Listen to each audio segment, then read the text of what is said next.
There is a moment I've watched happen at family gatherings more times than I can count.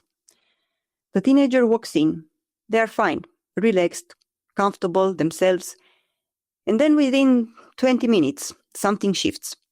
A comment lands, a question gets asked, a comparison gets made, and you watch your kid become smaller, more careful, more performed.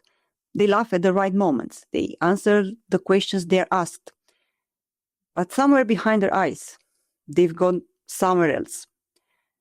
The adult who caused it is already on to the next conversation. They meant well. They always mean well.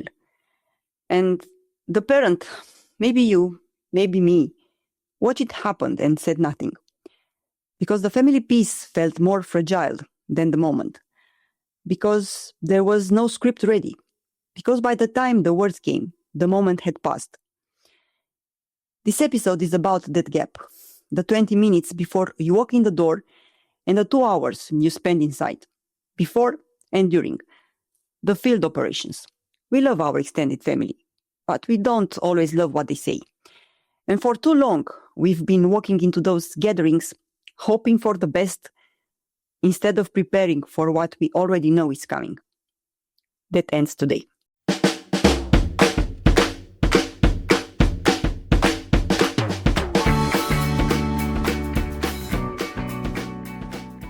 Before we get tactical, let's name what's happening.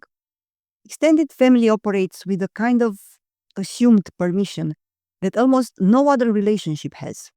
A stranger who commented on your teenager's body, mocked their ambitions, or asked them intrusive questions about their love life would face immediate pushback, right? A grandparent or uncle who does the exact same thing gets uncomfortable laughter, a subject change, and the sentence that ends every conversation without resolving anything. They mean well. This assumed permission is the reason family harm is the most under-discussed category of external pressure on teenagers. Not because it's less real, but the emotional cost of addressing it feels too high. The relationship is too important. The family piece is too fragile. The tradition is too old. And so the teenager absorbs the comment, the comparison, the dismissal. And we watch it happen and say nothing. So the teen updates quietly and permanently their model of what they can expect from us when it matters. Today's episode is about changing that, not through confrontation, through preparation. Treat the family gathering like a mission, because your teen is walking into a predictable environment with predictable hazards. You know this family. You watch them operate for years. You know exactly who says what, who asks which questions, who cannot get through a meal without making a comparison. That knowledge is an asset. Use it. The pre-brief happens in the car, in the 20 minutes before you arrive. 3 things. That's all you need. First, name the likely triggers out loud. Grandma will probably say something about your weight. She always does. It's not about you. It's about how she was raised. Or, Uncle George is going to ask you about your grades. Have a one-line answer ready and change the subject. Auntie Jane will compare you to your cousin. She's always comparing people. Naming it in advance converts the ambush into the expected. When the comment lands, your teen isn't blindsided. They are watching a script they already know. That shift from victim to observer changes everything about how they absorb what is said. They might even feel a small satisfaction when they were right, which is its own kind of armor. Second, predict the old value comments. Every family carries inherited beliefs that arrive disguised as concern about bodies, about ambitions, about gender, what success looks like, about who your teenager should be becoming and by when. Name it. You know, Grandpa still thinks girls shouldn't study engineering. When he says something, you don't have to convince him. You just have to get through lunch. Or, they are going to ask when you are getting a boyfriend. You don't owe them an answer. Just say, I'm focused on other things right now. This isn't pessimism, it's reconnaissance. You're telling your teen what the terrain looks like so they can handle it. Third, the comparison trap.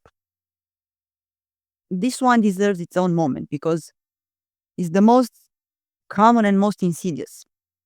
Why can't you be more like your cousin? Arrives wrapped in family love.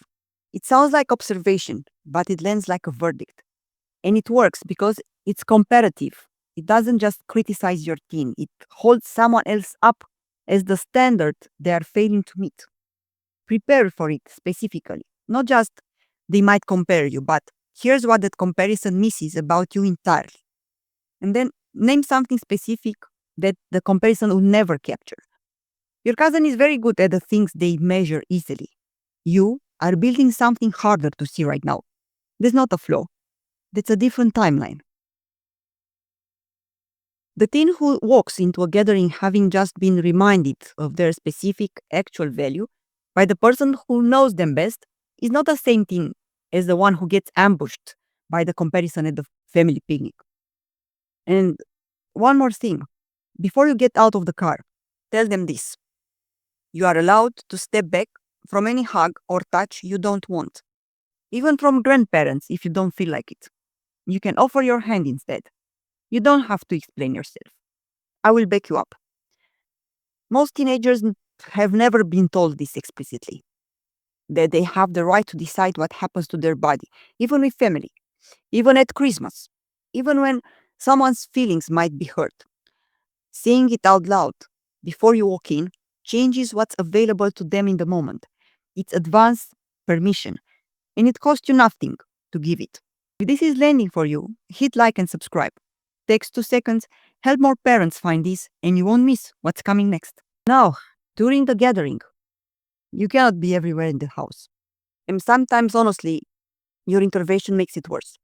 Some family members double down when challenged by you. The dynamic between you and your mother-in-law or between you and your own parent is its own minefield that your teen shouldn't have to go through on top of everything else. This is where the safe relative comes in. Every extended family has at least one. The aunt who actually sees your teen. The older cousin who speaks to them like a person rather than a role. Your own dad who asks real questions and waits for the actual answer. The relative your teen looks for when they walk into the room. This person is an asset. Brief them. A conversation before the gathering, by phone, by message, in the car park, before you go in. Tom is going through something this year. If he ends up cornered by grandpa's questions about the future, can you be nearby? You don't have to intervene dramatically. Just exist in that conversation. Or more specifically, if Aunt Melissa starts on the weight comments again, and she will, can you redirect? You are so much better at it than I am without it turning it into a scene. The briefed ally changes the room dynamic without you having to be the visible shield on every front. Your teen has backup they may not even know about, and the family member causing him harm faces a different social calculation when there's more than one person in the room who isn't going to laugh it off and move on. One important distinction before we go further. The safe relative is not the same as the easy relative. The grandparent who always takes your teen side against your decisions, against your rules, against the boundaries you've set is not a safe relative. They are a complication. A genuine safe relative sees your teen clearly and respects the family structure. They are an ally, not a rival parent. If you're not sure which category someone falls into, don't brief them. An ally who creates a different problem is not an ally. Now, do not freeze with shock in the moment or react and make it worse. Have some scripts ready. These are starting points. Adapt them to your voice, but have something ready before you walk in. For the body comment, let's leave bodies out of it. We are here to catch up. Said warmly, not aggressively, then immediately redirect. Tell me what you have been doing this month. This redirect is essential. It gives the room somewhere to go that isn't the confrontation you just created. You named it, you closed it, and you moved on. The family member rarely pushes back because you gave them an easy exit already. For the ambition dismissal, she's still figuring it out, and honestly, that's exactly where she should be at 15. This reframes uncertainty as appropriate rather than deficient. It answers the implied criticism without engaging the criticism directly. And that's exactly where she should be, doesn't invite debate. For the comparison, say, they are different people. I stopped comparing them years ago. It's not useful for either of them. Calm, factual, slightly final. I stopped it doing years ago implies the person making the comparison is behind the curve. It's a gentle correction. For the inappropriate question, have the PR approach. The rule is this: the PR manager doesn't answer the question asked, they answer the question they wish had been asked. When is she going to find a boyfriend? She's very focused on her book club right now, which I think is exactly right for where she is. You didn't answer the question. You replaced it with information you're comfortable sharing. And you moved on before anyone notices the substitution. When is he going to man up and decide what he wants to do? He's doing exactly what I'd want him to do at this stage, taking his time and doing it right. Same move. For the unwanted physical contact, this one is harder because it happens fast and the family members' hurt feelings are immediate and visible. If your teen steps back from a hug and the relative looks wounded, your line is, she's just not a hugger. We respect that in our house. Matter of fact, no apology. We respect that in our house does two things at once. It normalizes your teen's boundaries and it signals that this is a family value, not a personal rejection. You've protected your teen without making the relative feel attacked. The key to all of this, and this is important, say it once, warmly, then redirect. The redirect is what separates a brief, clean intervention from a scene that overshadows the entire gathering and becomes the thing everyone talks about on the way home. One sentence, warm, redirect, move on. Your teen saw it, and that's enough. Now, a few things that feel right in the moment but make it worse. Don't apologize for your teen. Sorry, she's going through a phase. Teaches your teen that their discomfort is the problem, not the behavior that caused it. You've just sided with the room against your own child. Don't explain your parenting decisions to the table. If a family member challenges something you do, your rules, your values, your choices, the dinner table is not the venue. We can talk about that another time, is a complete answer. You don't owe the extended family a defense of your parenting in front of your teenager. Don't freeze and move on as if nothing happened.